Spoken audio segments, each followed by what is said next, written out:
welcome to Fine is a four-letter word. My guest today is Kathy Goughenour. Welcome to the show, Kathy. Hey, Lori, great to be here. Thanks so much for having me. If you are listening to this, and you probably are listening because I haven't typically posted videos on YouTube yet of my podcasts. Before we started recording, Kathy hit like this special effects and it created fireworks behind her, and it was so cool. 2 thumbs up. Oh, she just did it again. It's awesome. Yes. Yes. Okay. Well, let's see where to get started. Why don't we start where I typically start, which is tell me the values and beliefs that you were raised with that contributed to you becoming who you are. Yeah. So I was raised a double preacher's kid and in a very, very strict religion, Pentecostal. So I grew up going to church every Sunday morning, Sunday evening, and Wednesday, and cleaning the church in between, even as a little bitty kid. But I was a really bad, just the perfect double preacher's kid. I sat in the back. I was bad all the time. And as I grew older, I continued my rebellious ways. Okay. What were there other people in your family that were rebellious? Like, where did this come from? I really think it came from being so, like, in the Pentecostal religion back then, at least, you could do nothing. I mean, I couldn't dance, I couldn't bowl, I couldn't go to a movie, I couldn't wear anything other than dresses, couldn't wear shorts or pants. I couldn't cut my hair. I mean, I couldn't do anything. Wow. So, yeah, go to church. That's what I could do. So, so when you are that repressed, I felt repressed. Then you rebel. You do whatever you can do. Like I snuck out of windows. You name it, I did it. Did you have brothers or sisters? I had one brother, and he didn't do anything. Really? He was very, very subdued. Yes. I was the oldest, he was the youngest, and I did it all and he didn't do anything. That's what I was just about to ask, was who is older? And it's unusual, I think, that the older one is the more rebellious one. Well, I was definitely rebellious. And I still do. I mean, I'm still rebellious. Yeah. So what did you like? Okay, so that's how you were raised, but were there values and beliefs that were useful to you moving forward, or did you just go the complete opposite direction and go, none of that applies to me, I'm going to do it completely opposite? Yeah, so not only were both of my parents ministers, but my father's side of the family, all of them are either ministers or deacons or something. So still to this day, if I go around them, they're like, why are you not a school teacher? So it was drilled into me early on that this was the path I had to take. And good or bad, my father was killed in a head-on drunk driving accident when he was only 29 and I was 8. And then wow. Everything changed. So we moved. My mother became a teacher instead of a preacher. And she still preached on the side for most of her life, and then actually had a church of her own after she retired from teaching. But all of those things that we were, forced to do, I shouldn't say forced, agreed to do, felt like we should do as part of the religion. I am not bashing any of these religions. Went by the wayside once we were no longer a member of that Pentecostal church. And so then, I cut my hair. I did, started sneaking out and going and see boyfriends, and snuck in my mother married another man after my father died. And so I had step siblings. One of my stepsisters looked much older. She would buy booze and bring it in. We drank. I mean, everything we were not supposed to do, I did. Yeah. So did I learn things? Yes, I learned really high values. I mean, I still have a lot of integrity.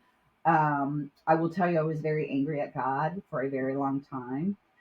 Fortunately, I'm over that now, and I do believe in God and all of that good stuff, and that does help me have that faith. But do I go to church? No, I just don't feel the need. I feel like I did enough church as a child. God's everywhere, in my opinion, and right here in my heart and my life. So I don't know how I got on this religious thing, because I'm not normally talking about But I have a tendency to do that to people. I take them off on paths they haven't been down before. yeah, I have not been down that one where I spoke about it that honestly. But there was a lot of healing that had to be done after my father died, and my mother did not want children. And she told us, me and my brother, our whole lives, she didn't want us. She tried to abort us. She wished we'd never lived. Oh my So, gosh. yeah. So it was very difficult being raised by somebody who didn't really walk the talk after my dad died.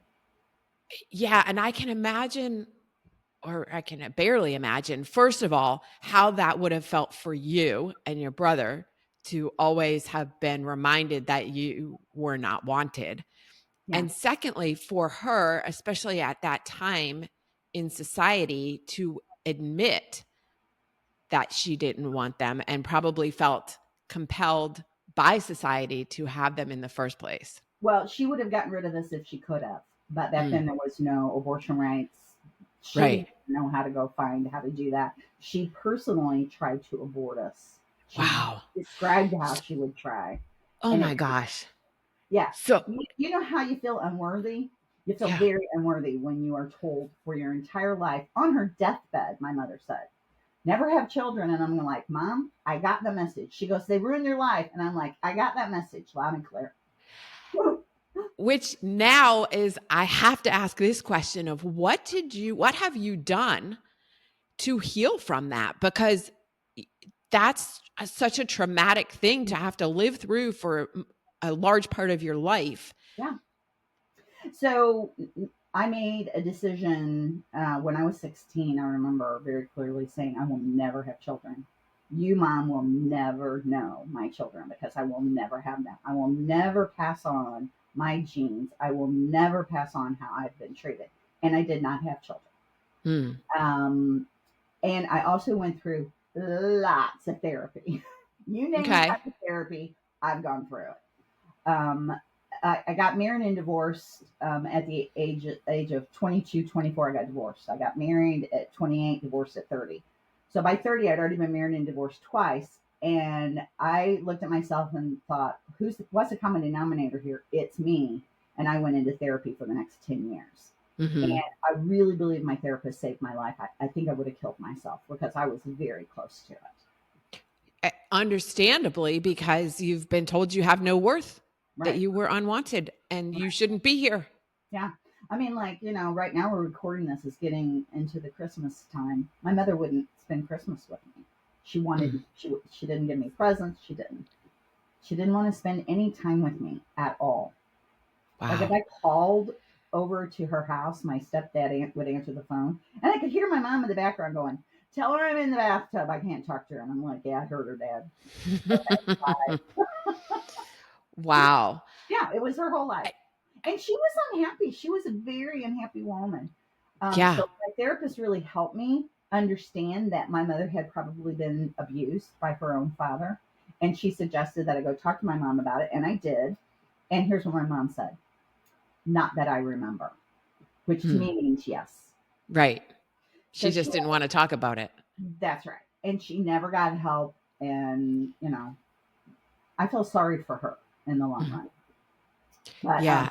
I will tell you, my brother had lots of psycho things too. He is actually diagnosed paranoid schizophrenic, Mm. and he was in and out of mental institutions until she died. And when she died, he's gotten better. Now he's still paranoid schizophrenic. He still has to take meds and stuff, but she's been dead 8 years, and he has not been hospitalized in that entire time. That's so interesting because obviously he feels some kind of freedom now Yeah, from that. yeah. Have you forgiven her? Yes. Yeah. Because I wasted a lot of time hating her and being angry at Mhm. her. And that was just on me. What is that saying? If you continue to hate somebody, you don't forgive them. It's like poisoning yourself or whatever. Yeah. Yeah. Right. I didn't say that right, but yeah. Right, right, but, like, holding on to that anger and resentment is like drinking poison and expecting it to kill the other person or something like that Exactly. too, yeah. Yeah. Yeah. And oh my gosh, for a very, very, very long time. I would say until 40. And then after all that therapy, worked through a lot. I was really able to forgive her. Mhm. I hope I don't sound angry because I don't feel angry. It's just a fact of what I lived. Yeah, I'm not hearing anger. That's why I asked about the forgiveness part and what you've done to heal yourself, because this conversation and the previous conversation we had, like, you don't come across as an angry, resentful person. Good. And so clearly I knew something, you had to have done something to Yeah. get to where you are today. As a teenager, I mean, I think a lot of teenagers do, but I would like write really hard, I hate my mother. Mm. But I think a lot of teenagers do that. So, Yes, and the levels are a little bit different. And you're so for the people who are listening, Kathy just had a pen in her hand and she was gesturing like a stabbing motion, which totally it's a little bit off topic, but not completely. Like, it just brought up the reminder. My brother had one of those. Do you remember those? There were like inflatable punching bag yes, characters. yeah, He had one that was a clown, yeah. and he stabbed the crap out of that thing and left it in the basement. That is a nightmare waiting for somebody to step. Right.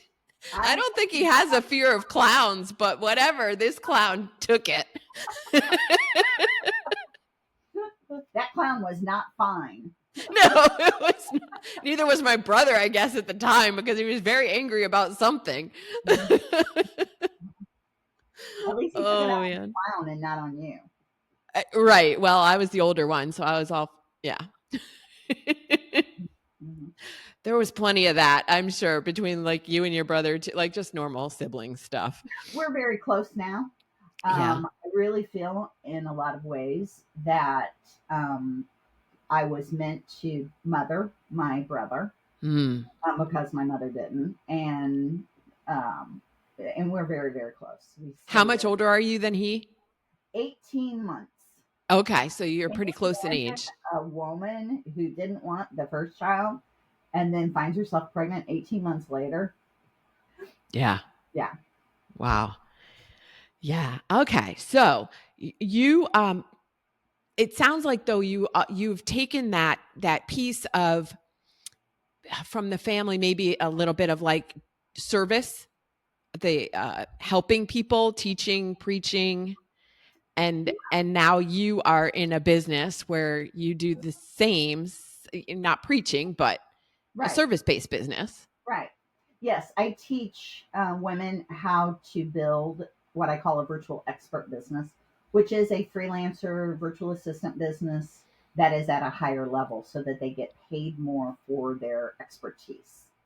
And how did you decide you wanted to go into a business like that where you're helping others? Yeah. Well, I was working at a Fortune 500 corporation for a little over 18 years when I went in and asked my boss why I wasn't getting promoted anymore. And he told me that it was because I laughed and smiled too much. And until I changed that, I would never be promoted again. What? Oh my gosh. Like, that's a horrible thing. You're laughing and smiling too much. I, I could see why he would say that. Like, who wants that in corporate? I know. So, I went back to my cubicle and I was 40 at the time. Your And Dilbert cubicle? yes, exactly.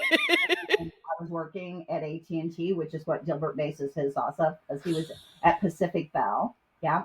Oh, I loved Dilbert. Oh my gosh, I loved Dilbert so much. He understood my pain. Mm-hmm. Um, and I really had been doing some self help work already, reading a lot of books, going through all that therapy I was talking about. And after I calmed down, I thought, you know what? I think I could start my own business. And I took about 6 months to go through books and plan what I was going to do and all that good stuff. And I did. I quit that corporate job and started my own business. And when I gave my resignation to my boss, he said, "You're never going to make this kind of money again anywhere. You're making a huge mistake." And I vowed right there that I would double what I made. And within 3 years, I had doubled it. Awesome. Congratulations. Went on to 10 times it and more. And I feel very proud of myself for having done that. And I love what I do still. And I started my own business in 2001, and I'm still here today. Yes, it has morphed. And I really feel like when I found the virtual assistant industry and could support people in a way that I wanted to support them, working for myself, and then people started going, how did you do this? Because at that time, there weren't any trainers training virtual assistants. Mm-hmm. And I started my training program in 2008 because there was such a big request for it. Once I started doing that, I knew that I had found what I was meant to do. I Mm. felt it in every fiber of my being. I had no doubt. It was one of those where up until then been saying, if only I knew what I wanted to be when I grow up. And Yeah. finally, at about the age of 47, I figured it out. The point here, I have a question in the back of my head that is screaming to be asked, and I will ask it in a moment. I want to touch on the age thing that you just said, because a lot of people get into their 40s and are beating themselves up for, I still don't know what I want to do. Like, what's my problem? Right. And there isn't a problem. No, there isn't a problem. And quite honestly, I am now almost 67, and I'm going to spend the next year, 2024, figuring out what I want to do for what I'm calling my third act.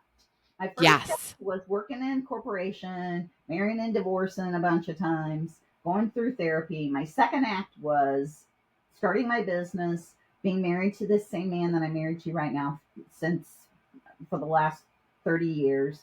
And now I'm like, what's next? It's not that I don't want to do my business anymore. I still love my business, but the rest of my life is just fine out Yeah. there. Yeah. Yeah. Let's get into that in a second, but I want to go back to the question that is screaming in my head that Mhm.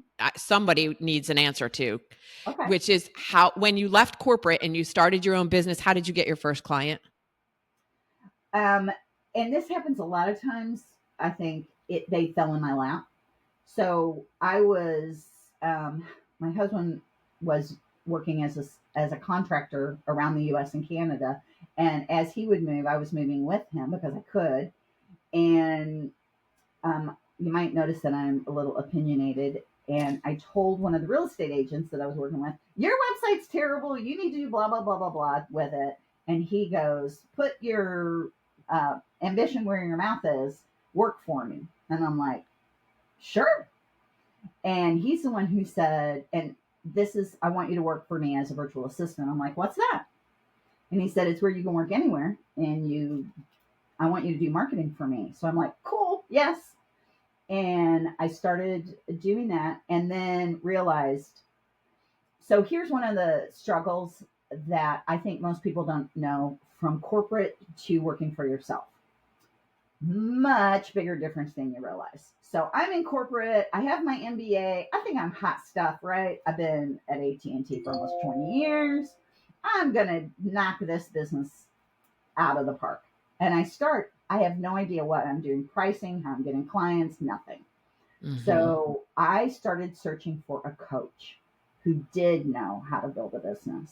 And I found a really good coach who taught me how to build a business. And the very first thing she told me to do was raise my rates. She's like, are you really good at what you do? And I said, yeah, I'm really good at what I do. What are you charging now? 25 an hour. She's like, I want you to raise it to 75 an hour. And I'm like, no way I can do that. No way, no way. And she's like, all right, then raise it to 50. So I did. I got a client right away. She goes, now do your research and find out what the top dollar is that your competitors are charging and charge $10 more an hour than that. And she was right. The amount I needed to charge was 75. Once I started charging 75 and getting referrals from people, building a referral network, I ended up with 70 clients. 70 clients. 70 real estate Holy. agents that I did marketing for. And I had a team of 5 VAs working with me. Yeah. Yeah, that's one way that you're on the right track is things just start showing up for you. And the other point is this is why people in business need coaches, Yes. because you cannot see what you can't see. That's You right. can't see your blind spots. That's exactly right. And you need somebody to hold you accountable and push you gently, not like, but forcefully and gently at the same time, for your own good, for your own best interest, because you don't know what it is. No. And here's my tip is ask the people who hire you, ask them why they chose to work with you. Because that will open your eyes. And what the real estate agents that hired me said was, well, you charge the most, so you're the best, right? And I'm like, yep, that's right. Which is counterintuitive for people on the side that you were on in terms of looking for clients. Well, if I'm the most expensive, nobody's going to hire me. Mm-hmm. And that's just the opposite. Those right. who want the best will look for the best and hire them. There are always because my background is all in marketing too, and I freaking love talking about marketing. Yeah, so we're going to go here for a second. But there's always like 3 levels. There are the people who look for the cheapest, and those are maybe the people who shop at Walmart or whatever. There's the middle ground where most people are. They want the middle because that's safe.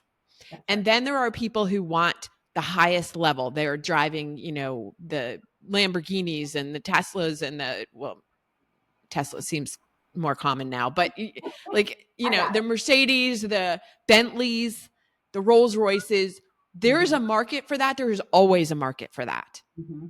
Mm-hmm. And it's the same in every level, whether it's